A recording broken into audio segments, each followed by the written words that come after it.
Thank you, Mary, for that introduction. Please confirm you can hear me. Yes, sir, I can hear you. I will stop sharing my screen now. Oh, great, great.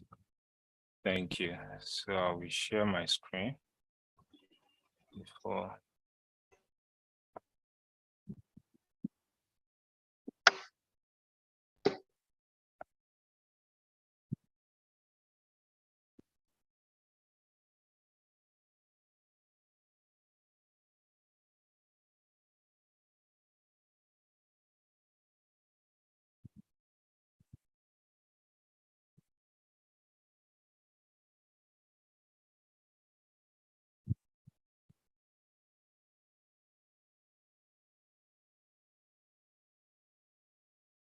Please confirm you can see my screen.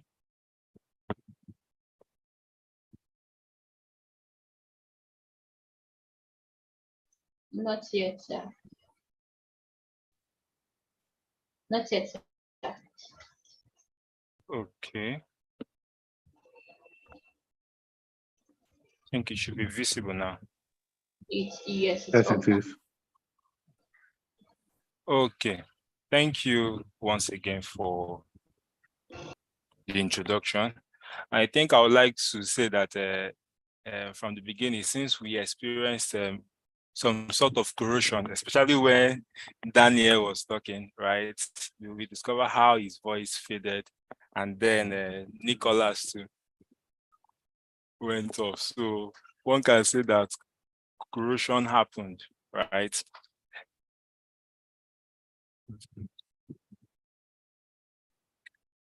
So today we'll be talking about corrosion management in oil and gas industry.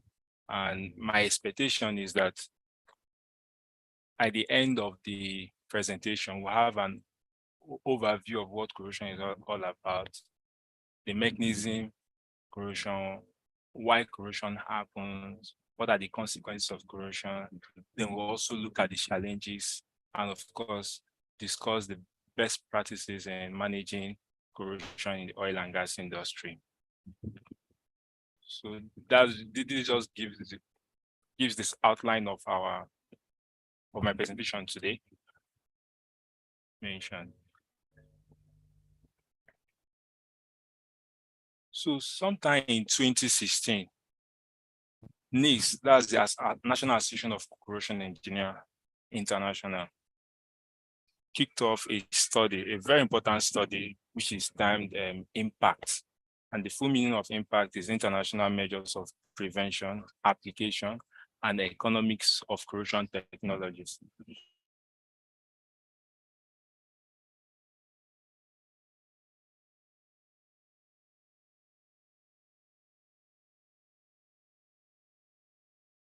At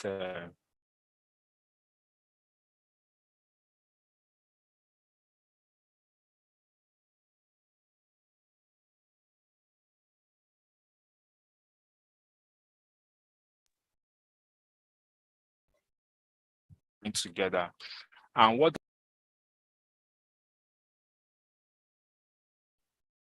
I'm sorry we lost Engineer Pascal. Shortly. Join us soon. I think that's the network glitches there.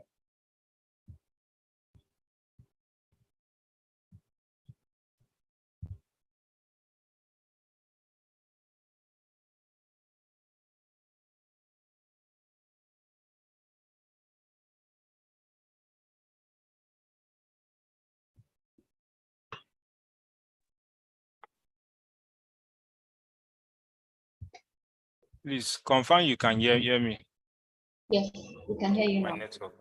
Okay, so I was saying that this cost displayed on the screen does not even include the indirect cost of corrosion, right? But you can see the magnitude of impact of corrosion. Now, when we look at the oil and gas processing facilities that we'll consider throughout this presentation, we're talking about the flow stations, looking at the associated gas plants, non-associated gas plants, looking at our pipelines, our flow lines, our wellheads, and of course, the oil and gas terminal. It's also good to know that this presentation will focus more on the upstream side and less on the downstream side, because they actually experience two different levels of corrosion. Downstream is more or less a high temperature activity, right? So my next slide speaks to the consequence of corrosion as displayed. So sometime in 2006, a subsidiary of British Petroleum paid a fine of $25 million after 200,000 gallons of crude oil spilled from the company's pipelines on the North Slope. You can imagine the level of fine paid by this company, and it's something that could have been avoided. So if you look at the bow tie risk assessment, you see that what basically happened is that the key causes, which is at the right-hand side, the left-hand side is the cause of the leak, right? And in this case, it's corrosion. And the type of corrosion is MIC, microbiologically induced corrosion. Also, we'll call it influenced corrosion, right? Then the right-hand side of the bow tie talks more about the consequence, and the consequence is huge. So that's why it's very important to recognize the impact of corrosion. Now, what are the direct costs of corrosion? You can see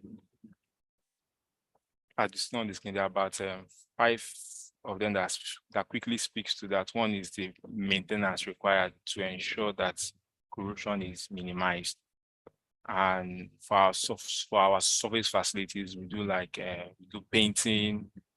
For pipelines, flow lines, we inhibitors.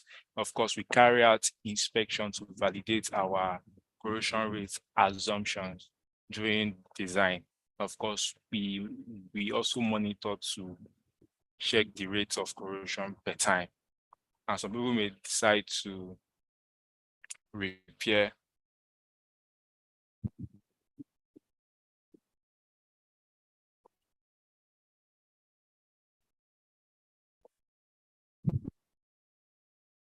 Okay. So what is corrosion? So in simple terms, corrosion is the destruction of a material as it interacts with its environment. Now, the environment this material finds itself differs. That's why when we design for corrosion, as a materials and corrosion engineer, we first of all assess the environment. We define the environment. What kind of will our material experience, external wise, internal wise? Externally, looking at what kind of environment is it a moist environment like what we see offshore that is surrounded by water, right? Seawater and the likes. So as metals interact with the environment, they tend to corrode. And the definition here, disclosed by NACE, defines corrosion as the deterioration of a material, usually a metal, that results from a chemical or electrochemical reaction with its environment. And it's good to know that all metallic materials suffer corrosion. But the interesting thing is that they suffer this corrosion at different levels. Some are negligible. Now, why corrosion? Why do metals corrode? Now, if you look at how these metals are formed, you have a better understanding of why they corrode under an uncontrolled environment. And it's simple. Let's take, for instance, steel. The iron oxide, during the course of refining the iron oxide to get steel, right? What happens? We are adding energy. So the refining process adds energy to the material. and it's like a burden in quotes, right? So when the material is an uncontrolled environment, it actually wants to release back that energy to go back to its ground states, right? So that's basically why metals corrode. Now, we also need to consider the corrosive agents. Just like I mentioned, we are looking at the upstream space. And there is a reason why I mentioned that, so that we delve into the the types and forms of corrosion we see in the upstream sector. So what are the key corrosive agents? Fundamentally, corrosion, for corrosion to happen, water or moisture must be present. And of course, we now have several corrosive agents that interact with water to form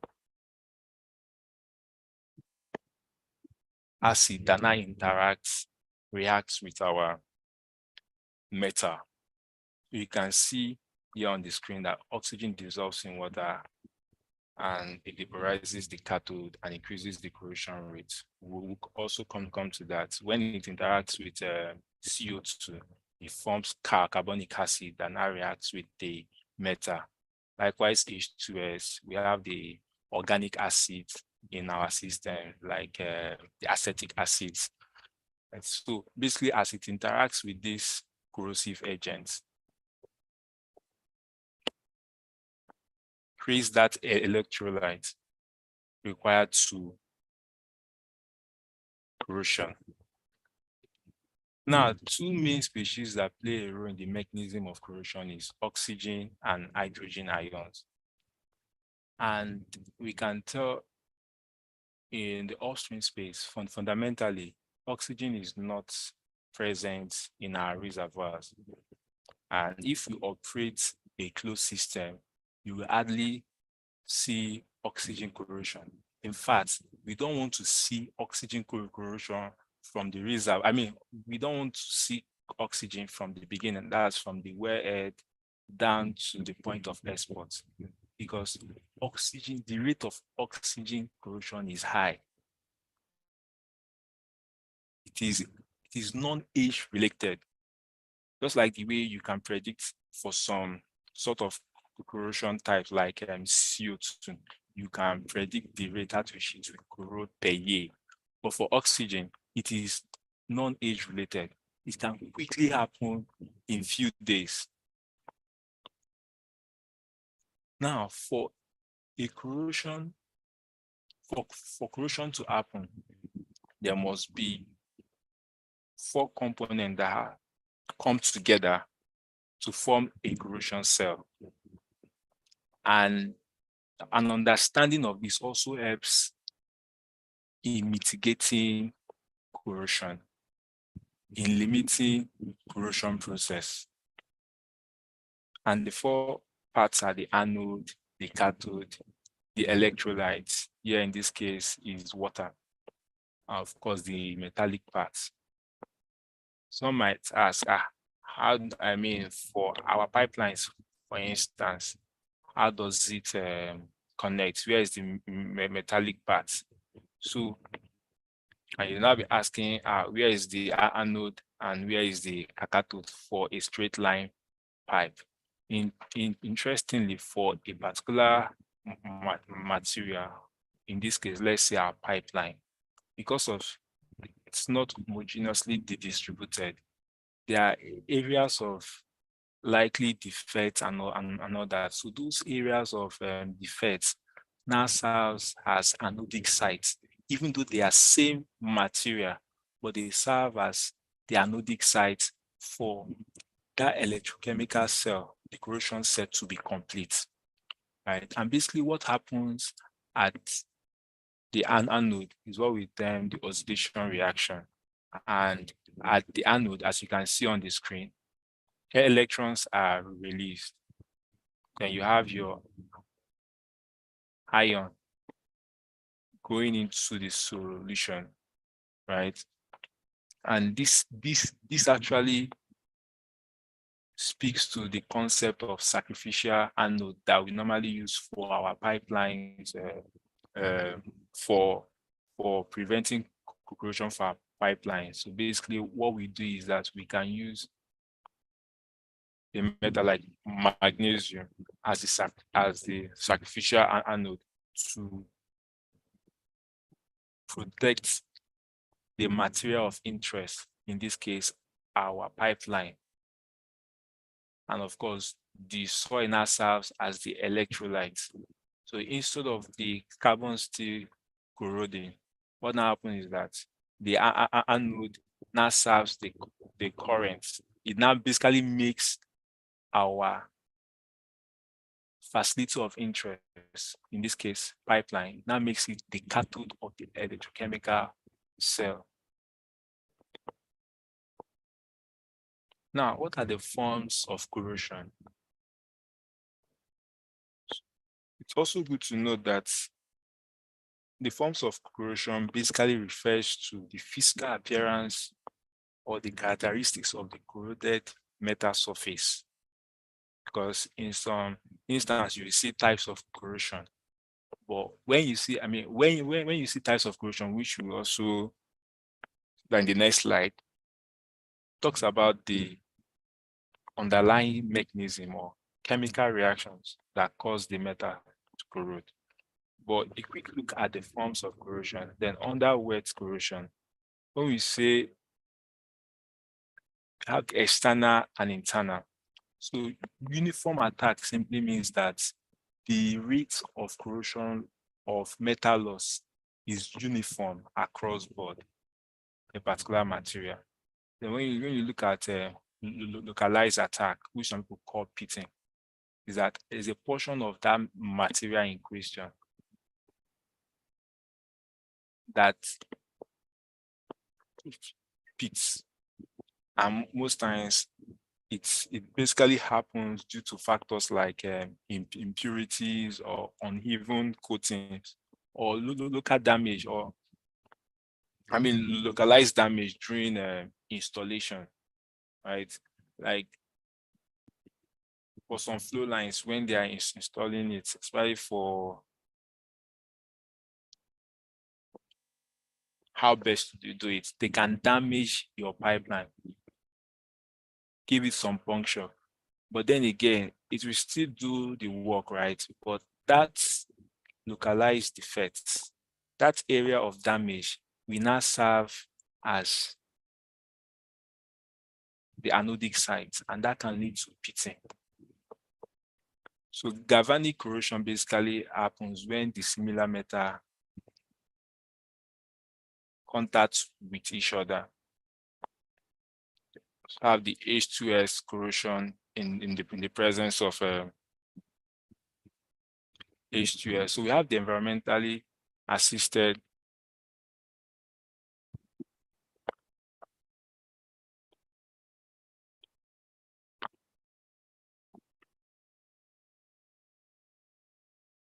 So when we look at the high temperature part, like I mentioned, focus more on downstream, but I just thought to list this out as we forge ahead.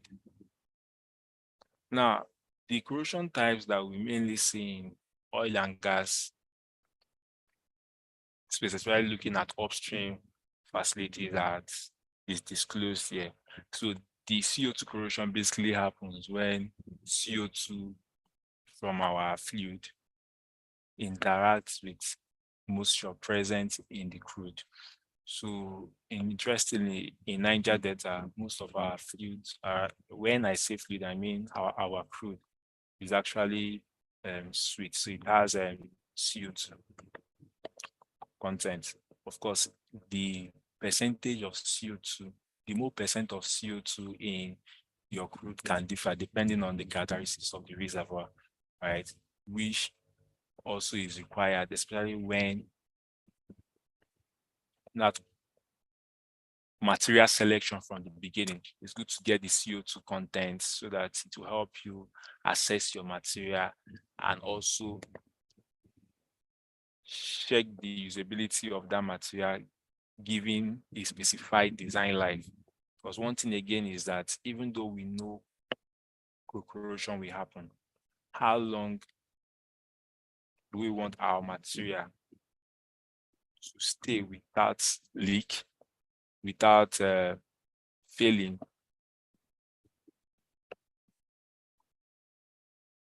Meet its design life. Please confirm you can hear me. Yes, Engineer Pascal, we can hear Oh, you. okay. So we have the MIC, which is the microbiologically induced corrosion. And might, one may ask, where do we normally see this? So we give a quick example. So in some facilities, notice that even though it's expected to be a closed system from the reservoir to your flow station, from flow station to the exports, after the liquid separation and all that, it now goes to your terminal, and from there, the crude is dehydrated and not exported to the customer, right? But within our facilities, there are times where instead of, especially through the open drains, right, we send this drain, the fluid from open drain back to the saver pit, and statistics or studies have shown that most of the bacteria to have in our facility gets into our system through that is not treated. So at the saver pit, we have bacteria, and when they are not properly treated before reinjection probably into the surge vessel, what that means again is that we are introducing microbes, we are introducing bacteria, and bacteria has the possibility, the propensity to multiply, especially when they find a stagnant environment, areas like dead legs in our facilities and all that. That now provide that conducive environment for the bacteria to grow, and then we release H2S and now interact with our metal to lead to corrosion. And one of the ways to treat that is rather what we call barrier in this case is to biocide before you re-inject. Of course, there are also systems where you know that probably because of we do introduce produce water or even seawater for water injection to support the reservoir as part of the enhanced oil recovery process. Good to treat the water use because microbes can also come in, and that can be detrimental to the integrity of the asset. So we have the organic acid solutions, corrosion. So I had mentioned before, when you have acetic acid, and all that. So these are sort of organic acid that can lead to corrosion. So what we have here, the other side is the applicable systems, and I think it's actually clear. Now, what are the challenges in corrosion management? I recall when Ngozi was giving a introduction, talked about the ash environment, especially when you look at offshore facilities, and it's a reality. Like in some of our offshore facilities, you see that the rate at which corrosion occur, especially atmospheric corrosion, is unimaginable. Despite painting and all that, you have to monitor frequently to carry out any corrective action, right? So one of the challenges is actually when we have harsh environments, and even for some flow lines where some flow lines that are not accessible because of their in a swamp environment, and the wellhead is just above the water and all that. So sometimes it's very hard to access this sort of facility. Of course, the interesting thing again is that as our infrastructure, as our facility ages, there are certain things that you can't take for granted again. In fact, the demand for corrosion management increases, right? One can step further to say that the demand for corrosion engineers increases because they will have to reassess the facility and identify new threats that must have emerged during the lifetime of the facility. I will come to that when I talk about the corrosion management framework. Then, of course, cost constraint, which is always an issue, especially for organizations that don't have a clear corrosion management policy. You know, try to measure, okay, what's the value and all that, not knowing that a proper corrosion management can be cost effective in the long run because it gives you an opportunity to also repurpose to repurpose your facility in case you've utilized it for a particular activity.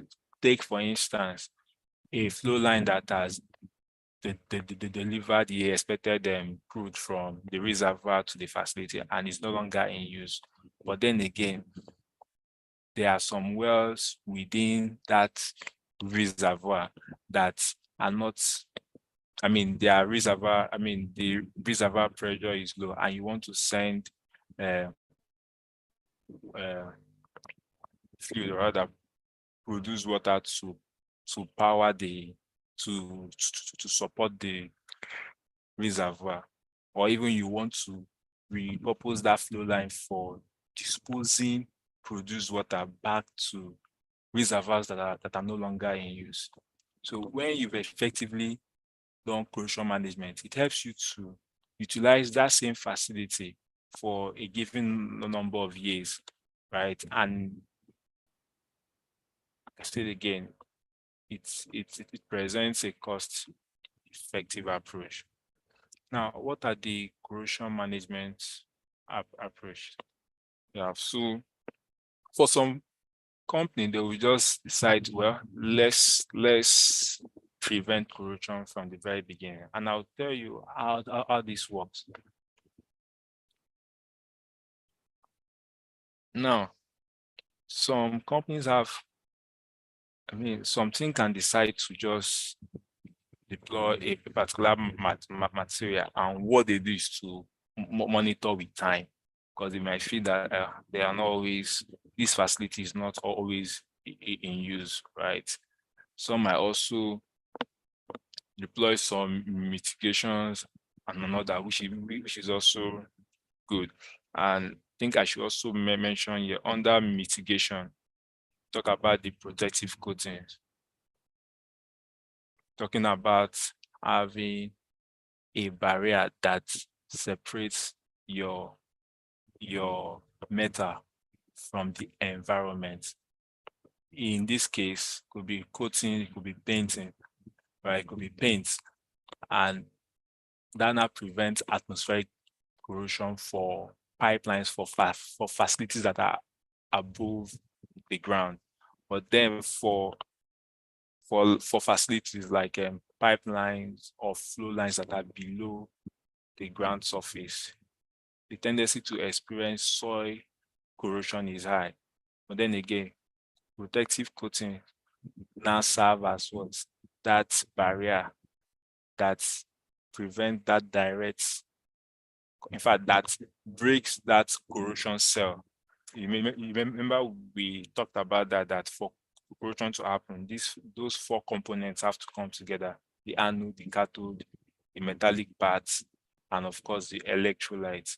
So your protective coating now serves as a barrier that stops that cycle from completing.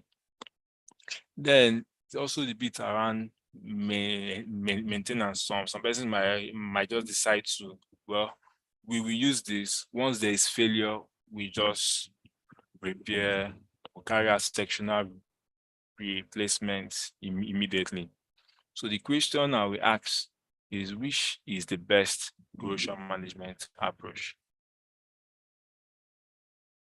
Given this, the very clear explanation.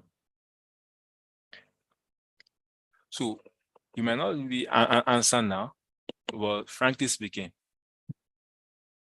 a combination of this approach is required to deliver an effective corrosion management for a facility, right from the project phase, where you do materials selection, especially when you have the details of the fluid you want to send through your facilities and all that. So a combination of this is required to deliver such.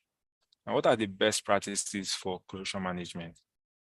Like I had mentioned, there's a need to have a clear corrosion management philosophy, and that speaks to the policy, because the policy is instrumental in driving corrosion activity.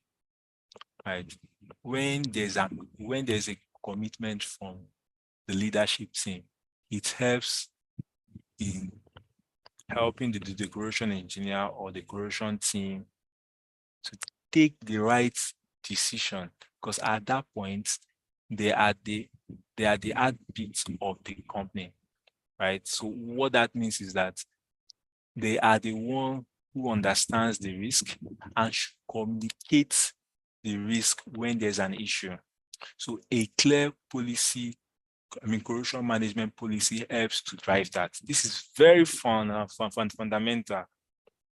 It's not technical, but this changes a whole lot of things, because I've seen how it has changed an organization, right, where they do have frequent leaks, but when they decide to create a clear corrosion management philosophy, it changed the narrative and their total number of leaks got reduced.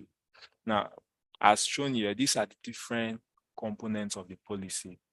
It details the process containment, the kind of materials we are using. It also specified the degradation controls for each of those threats. What are the barriers that we need to deploy to ensure that it doesn't escalate and all that, right? And of course, risk assessment is very important, even for existing facility. As you carry out modification in your facility, as you introduce another system into an existing facility, it's good to carry out risk assessment, because there is highly possibility of introducing new threats without knowing. Take for instance, where you have pipe to pipe support, seeing areas where, some people will not know that. In fact, most operators, that's why training is important. Where you have your piping, your piping, in this case, I'm talking about this surface facility, right, is supported above the ground with a pipe support that is a metal. Now imagine metal interacting with another metal without having sort of the demarcation, either using a non-metallic material.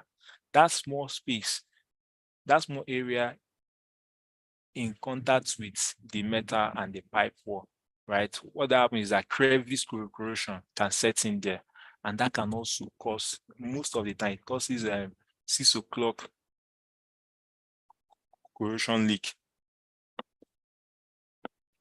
So that's why training and awareness is very important, especially when you carry out a modification in a facility. And of course, collaboration is very important. The guys on site have a clear understanding of what is happening. When they see some certain change, they should be able to tell that something is wrong. They should be able to tell that corrosion is happening and report to the right team. Now, if there is something you have to take today, let it be the corrosion management framework. This is very fundamental in changing, or rather improving, the corrosion management of a facility. And what is CMF? Remember, when I started, I talked about the impact study that was conducted in 2016. And one of the key deliverables of that study is that organizations should develop a clear corrosion management framework.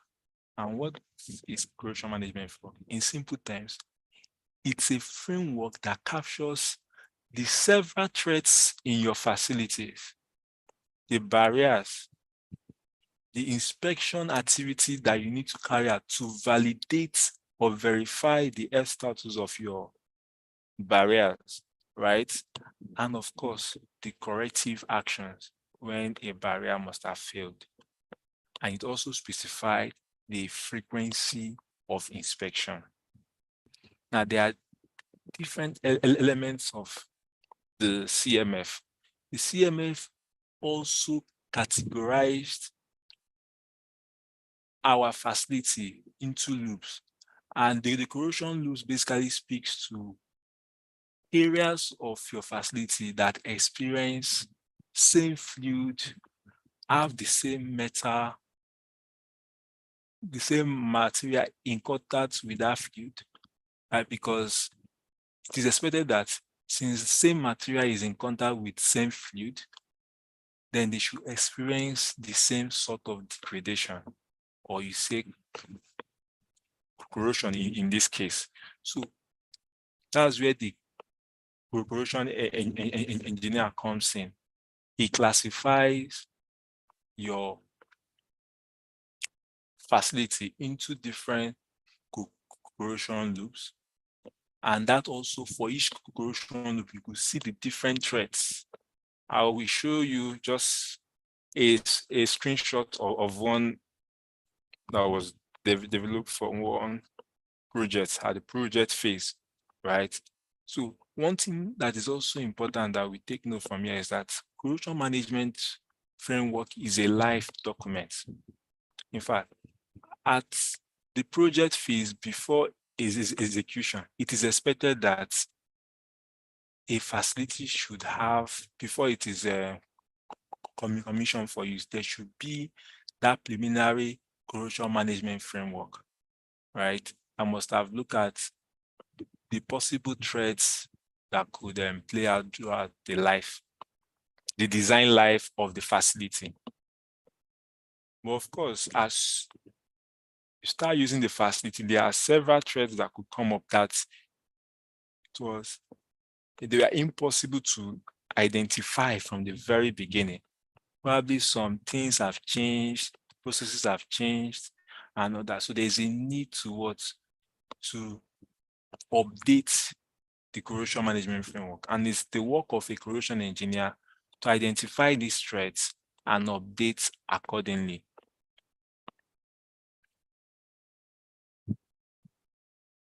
So I'll quickly talk on material selection strategy, right? Because one of the key ways for is by selecting the right material, because the right material also helps you think about a material that can withstand the collection of threats that your facility will experience during the design life. You cannot look at the one with high priority. In fact, for most of the assessments we do in Niger Delta, because of our fluid do contain CO2, So first of all, we assess, we calculate our corrosion rate based on the CO2 content, and that now helps you to also other source of corrosion and other. But a proper material selection is required.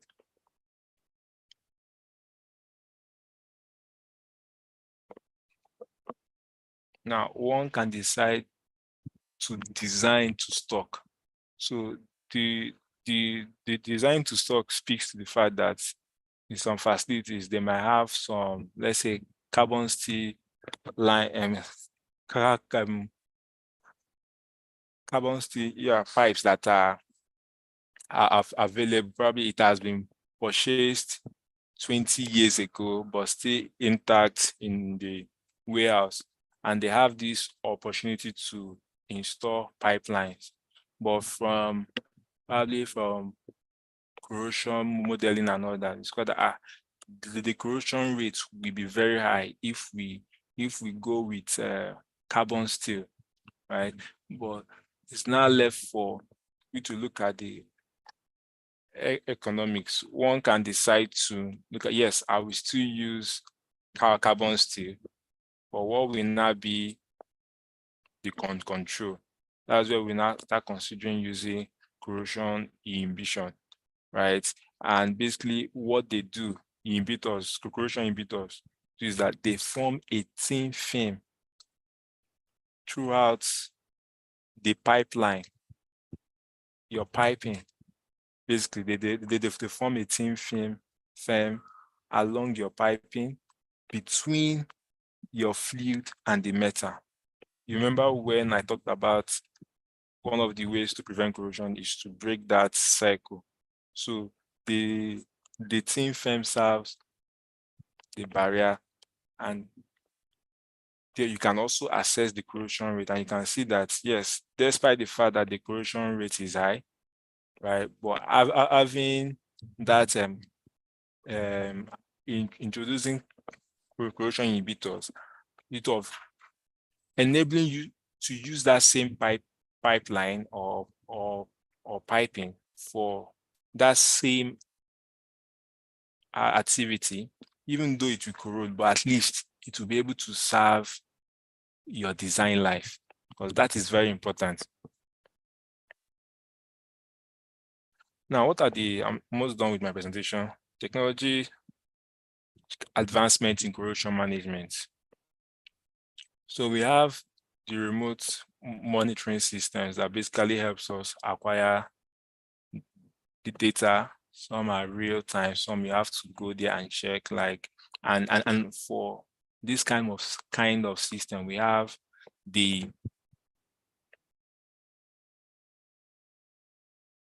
intrusive monitoring system and the non-intrusive monitoring system. One of the intrusive monitoring system corrosion is the introduction of a coupon, where this metal mimics your material, right? But of course, it's in contact with the fluid in your piping or in your pipeline. And with time, you can take it out to check the corrosion rate. You can measure the wall loss, and that can help you calculate the corrosion rate. Because we also have sensors that can be mounted at some hotspots in your facility, and they are all connected to what we call the transmitter, which is also now connected to the gateway. And from there, you can get real-time data of your wall loss. So basically, those sensors look at the wall loss at that particular point, right? So in some facilities, you have them scattered here and there. Now we have the predictive modeling, basically using algorithms to predict, to model your corrosion rate, given the data. It could be historical data that, and with that you can optimize your maintenance schedule. So under non-destructive testing, techniques. One of the key one is visual inspection. As simple as it sounds, is very, very important, especially when you look at the external surface of your pipelines, of your facilities, right? You could see when atmospheric corrosion is on, and you can plan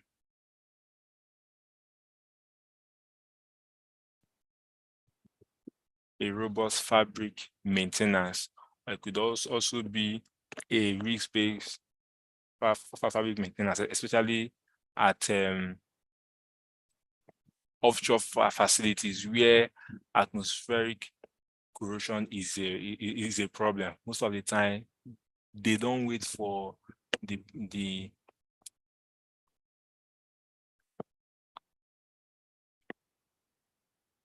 with time. So, of course, one of the other important one that helps us calculate or measure our water thickness, which we often use, is the UT, ultrasonic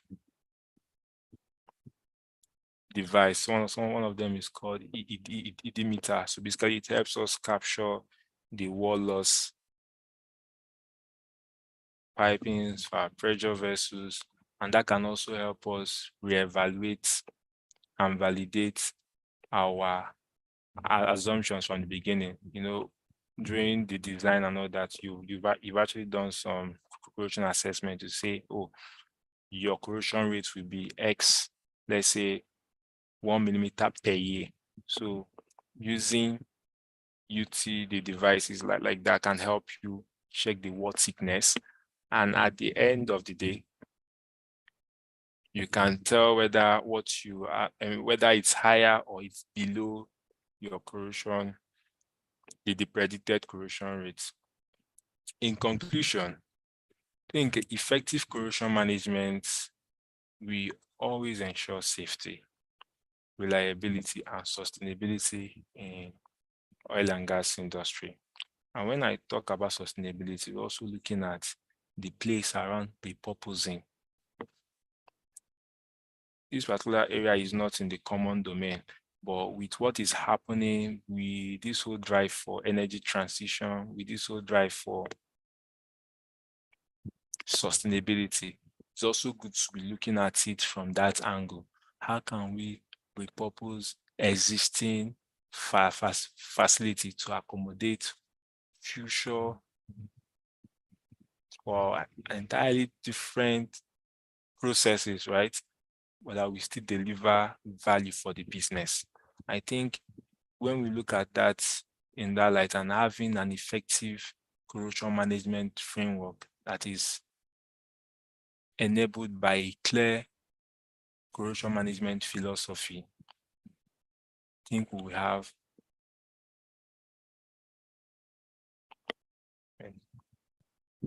in our industry.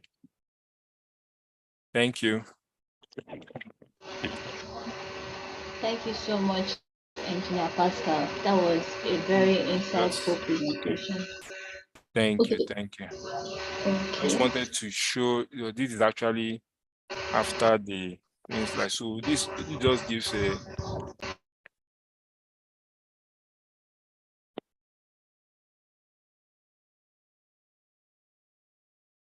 so as part of the CMF, it's very important to develop the failure modes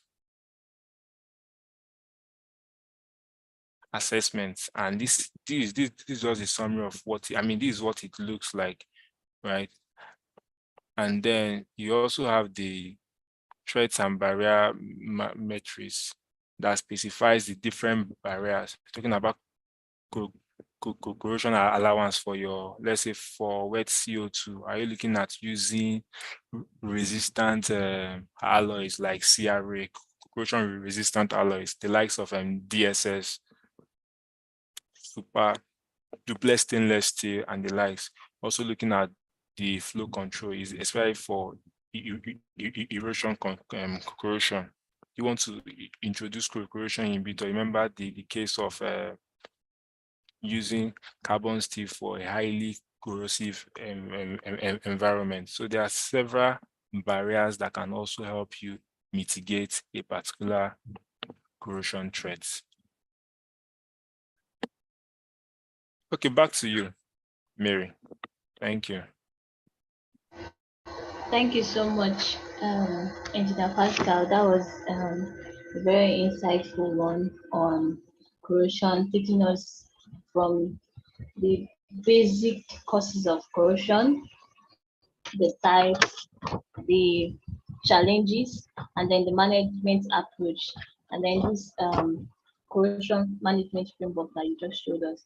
That was so insightful, and thank you so much. You can see that there's so much engagement on the comment section. So we have a lot to discuss. Why we hope to get one or two questions. Thank you so much, Engineer Pascal. So our audience, please, if you have any question for Engineer Pascal on his presentation, please do well to raise your hand so that you'll be allowed to unmute yourself and ask your question directly to him. Or if you like to type it into the chat box using the comment section. Thank you. So for some comments, I was able to note, and I think it would be a good one to discuss further based on the management approach that you highlighted. So the first was from Dr. Michael Adebute. He said the cases of corrosion under the influence of oxygen in downhole as well as transportation pipeline systems has been reported common in oil and gas production. Oxygen may get into the system through one, poor treatment, that's removal of dissolved oxygen, of service fluid, and two, ingress of oxygen through leaking pumps, valves, pipelines, and pipeline systems and others. So, Engineer Pascal, do you have anything to add to that? Because I remember while you were presenting, you were saying that oxygen is not much of a problem in the upstream, that we're going to focus on the hydrogen. But we see Dr. Adebute talking about oxygen being another cause. Hello, confirm you can hear me. Yes, we can hear you. So thanks, Mr. Michael, for making that comment. If you look at the context of the conversation, when I made that comment, mentioned two key corrosion, right? Oxygen. I think I should just go there. Can you still see my screen? Oh, I think it's not. Anyway, so I say two main species that play a role in the mechanism of corrosion, right? Oxygen and hydrogen ions. So when I mention oxygen, fundamentally, right, like you say, if all things being equal, the possibility of having oxygen is low. But even in that case, so the interesting thing is that first of all, I'll start by saying that's a possibility, as you've mentioned. But one thing again that we should also take note is that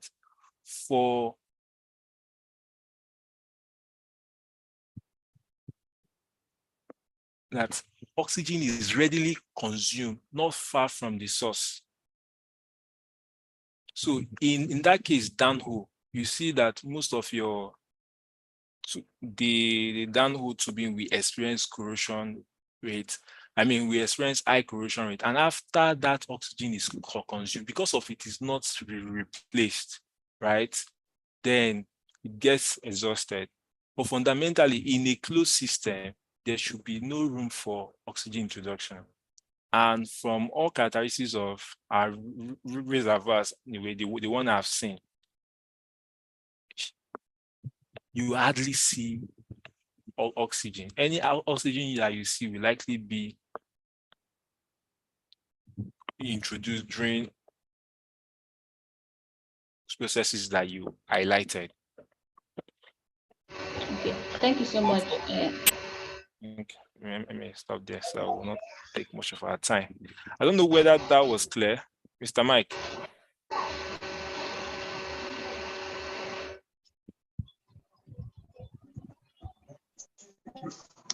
Yeah, it's okay. Yeah, and it's a comment. Thank Yeah, you, I agree. Engineer Pascal. Engineer Pascal, thank you very much. And it's a possibility, and it has been reported severally. So I know we are learning, we are young, and there's room for we have to be more elastic to accommodate comments such as this. That would be my comment. Thank you very much. Cheers. Thank you so much, Dr. Michael, and thank you, Engineer Pascal, for that answer. Before I take your question, Mr. Robinson, please let me just take the question from the chat. He said, Joshua Nelson said, nice presentation, sir. I was wondering what are some of the more effective corrosion management methods and technologies employed for offshore pipelines? So, okay, good. I think it's I'll try to keep it simple. For external corrosion, there are two major approach. One is by using a protective coating. So there are different coatings with different levels of protection, and new technologies are coming up, right? But it still speaks to coatings that can withstand all that, right? And then the other one is utilizing the cathodic protection system. Remember in that corrosion cell that I showed, right? We actually talked about the cathode, the anode, the electrolytes, and of course the metallic parts. These are the four components, right? So when we use cathodic protection, so we are basically making that our pipeline the cathode of our electrochemical cell.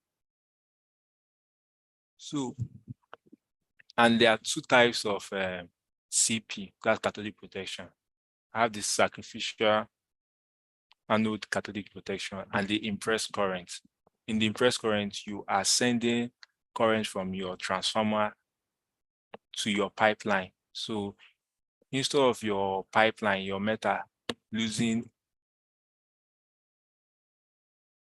electrons, right? It is gaining electron, and of course it has to be checked because there's also a bit around overprotection that can lead to the disbandment of your protective coating.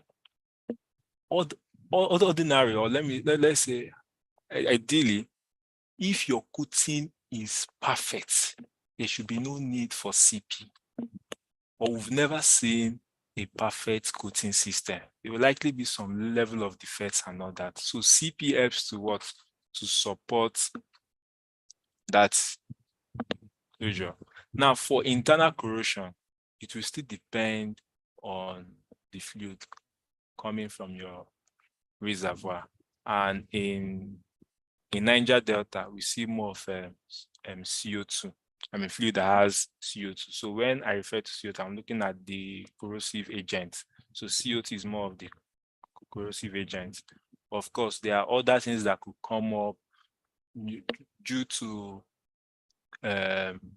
probably walkover process and all that. We can introduce other forms of corrosive agents, right? That's why it's very important. And I also like the comment Mr. Mike mentioned, right? So through those activities, you see that you can introduce even bacteria, especially for fluids or let's say seawater that are not properly treated, and that becomes a threat internally. You look at it internally. Thank you. Thank you so much, Engineer Pascal, for the answer. Mr. Robinson, please, you can unmute yourself and ask your question. Thank you. Yeah, thank you very much, Pascal. That was a very great presentation. Nice delivery. So my question is, he talked a lot about corrosion management system. Having a robust corrosion management system and how it can help you to mitigate against corrosion. So in a case where I already have my facility, my surface facility, maybe let's take a gas processing plant or so, unit. And say peradventure, I didn't, design my corrosion management system robustly initially from beginning. And at some point, I begin to have corrosion. Maybe I didn't notice early.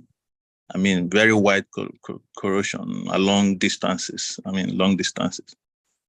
And I later discovered, assuming you come in, I call you as an expert.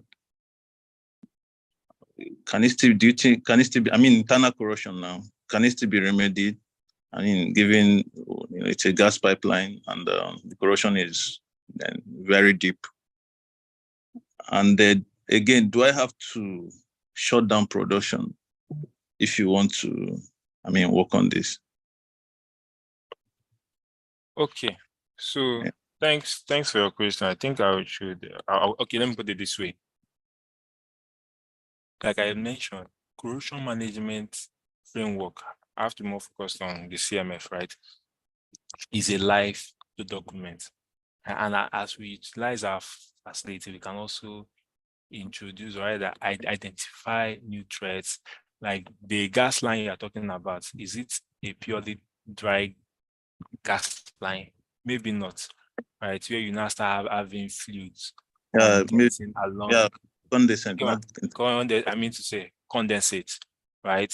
Then you now start thinking about introducing corrosion inhibitor. But before you introduce corrosion inhibitor, it has to be qualified for that process, right? Because you can't just buy corrosion inhibitor and start this. But of course, there is a range of fluids that a corrosion inhibitor can service, right? But to answer your question, it can be, right? And like I said again, it depends on the threats you are looking at. For instance, let me give you a quick example. A gas line that is buried without external coating. So you know that words, your bare metal is interacting with the what? With the soil. That's a big problem. And the funny thing is that we've actually seen that, like most sorry to say this, but most indigenous local companies just install pipelines without doing proper, flow lines, pipelines that send gas to the different locations without doing that proper coating, right? So it now becomes what's it called again?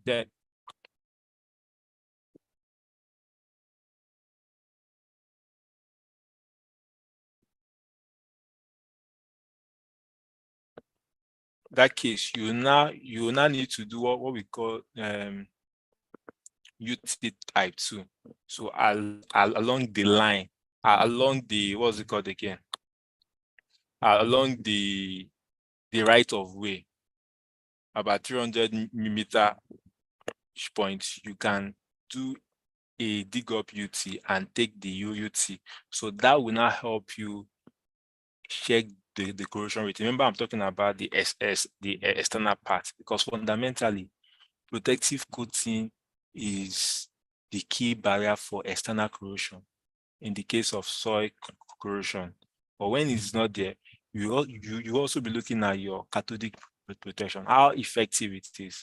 That cathodic protection will even taking more current because your metal is mainly bare. Well, fundamentally, your coating should be there. I don't know whether I answered that. So the bit around taking them UT data at various points. Remember, I'm saying that this line is buried, right? Is to help you validate your wall losses. along the different points, because you can't pull out the whole line that way. Of course, it is also possible. It still depends on business need, right?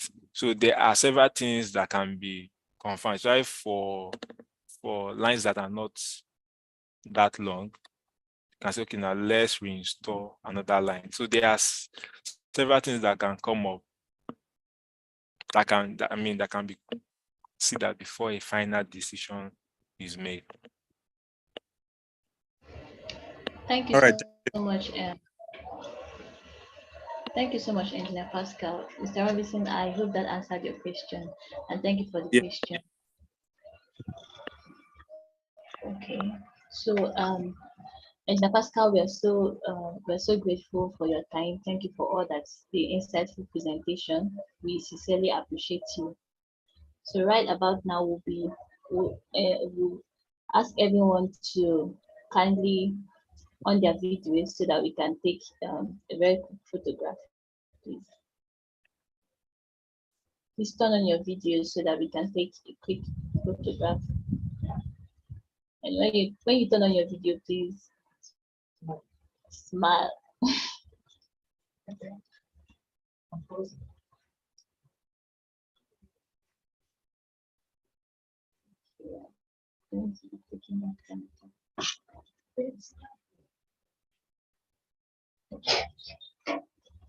Um, thank you so much.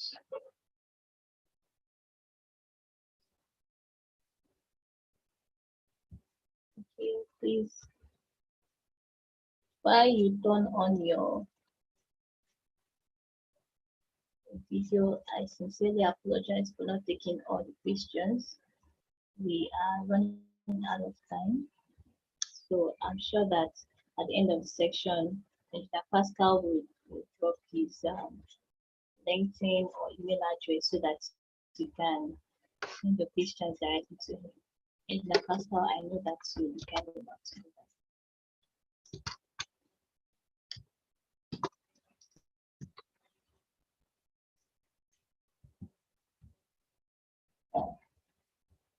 Okay, that's taking.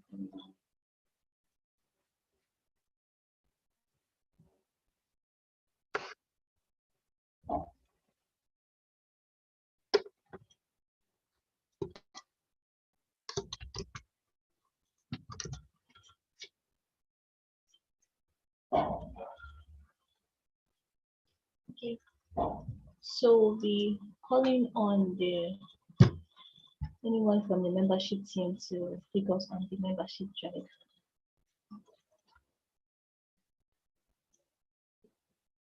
The membership team, please.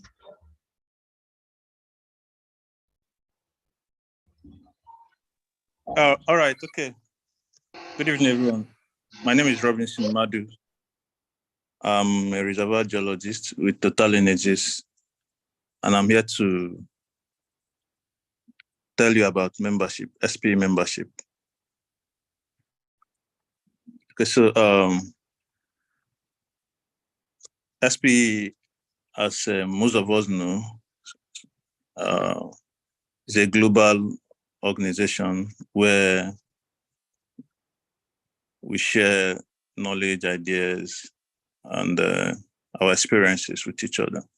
It's basically an EMP community, right? So, and you might say, what do you stand to gain as an SPE member? So if you're a professional in this industry or an intending professional in this industry, I mean, oil and gas industry, it's important, as it is in most industries do, it is important that you belong to a professional body. A lot of times when you want to do something, you want to apply for jobs, they're going to ask you, what professional body are you a part of? So SP is one that is well recognized globally, anywhere in the world, you know, that can boost your CV, your resume. So it also affords you the opportunity to participate in international and local activities, within SPE functions, at SPE events. There is the conference, international conference that happen around the world. You can actually attend any of them, STC, NAIS, and so many others. Those are a place where you have a very big repertoire of knowledge. So you see, you have repository of knowledge is so deep. There are plenty papers that can help you, and some of these papers, as a member, you have free access to, a couple of them. So you also have some, discounts to some of these online publications, right? As a member. Then the events such as we just had, the monthly technical series, it's something you learn from. We try to do it every month. So as a YP member, you tend to learn a lot. Of course, we keep learning. We never stop learning. It's important we continue to learn all the time. So it's something you benefit from being an SPE member, all right? So how do you join SPE? There are different categories of membership. There is student membership. There's a young professional, the one we are in now. There is a senior professional membership. So each of these categories you can belong depending on your level at the time. So if you're a student, you're expected to be a student member. If you're a young professional, which means you graduated from school, you're probably an NYC member. You probably, just starting your career, you're supposed to be in a YP, young professional. Then if you've advanced in your career, so much so, you're meant to be a senior professional member. So these are the categories of membership. And I want to speak specifically for those, maybe who want to join SPE. If you want to join SPE, you're probably a student member. You just finished your student, graduated from school, you want to be a YP member. It's easy. You can contact me or Emanuela or even anybody, right? They will get across to us to help register you as an SPE member. So the benefits are unlimited. You tend to interact with people, learn a lot, and even get network. And a lot of times you could get jobs too. So, and if you're an NYSC member, we can give you a free registration. That is if you were a student member before now. So once we can verify that you're a student member, you have a free registration to YP membership. So it's something to benefit from. So if you're still serving and you're here, this is an opportunity for you. Seize this opportunity to join the YP membership for free, right? So I think I'll stop here. So if you have any further question, you can. I'll drop my contact so you can reach me on how to become an SPE member. So, all right, thank you. Thank you so much, Mr. Robinson, for that great talk on SPE membership. It's very important to be a member of SPE. And moving on to the next, which is the Kahoot quiz, and we'll have our ALP assistant